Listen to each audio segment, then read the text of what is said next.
Hey, word, whatever's. I got some words today, I guess. It's vague, it's a word. It has a meaning.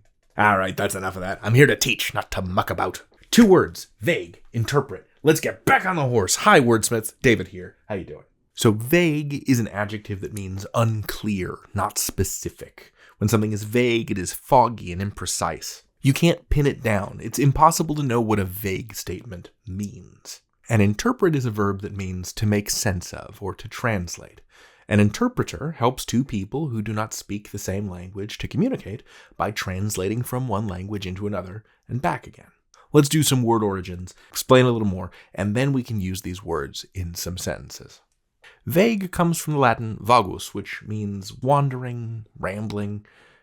Related words include extravagant, which means over the top, ridiculous, too expensive.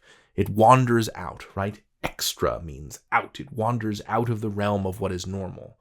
Like, say I threw a birthday party and hired 30 ostriches as the waitstaff and gave everyone diamonds as party favors and served caviar sandwiches on plates made of solid gold. That would be extravagant.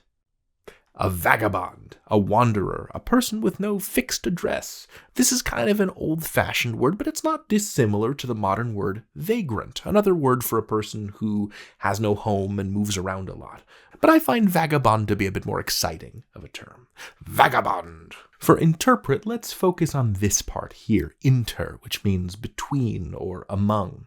Right? Our interpreter is translating between languages. Spanish to English, English back to Spanish, say. Other words that use inter include intercept, to get between something and its intended destination and block it.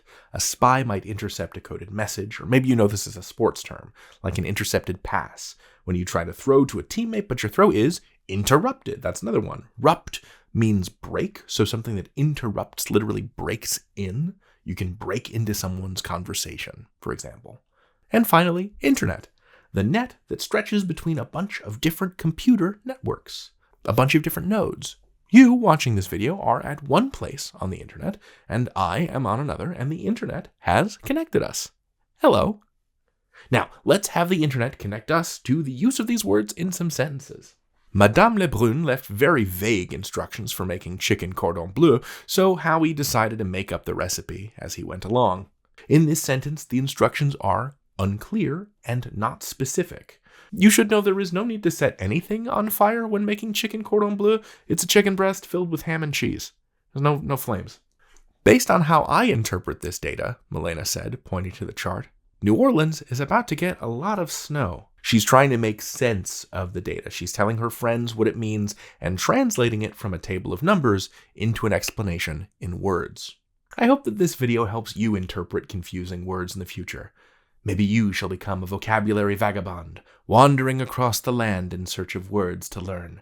A vocababond. Nope, tried it. Didn't like it. They can't all be winners, kids. I'll see you in the next one. Until then, you can learn anything. David out.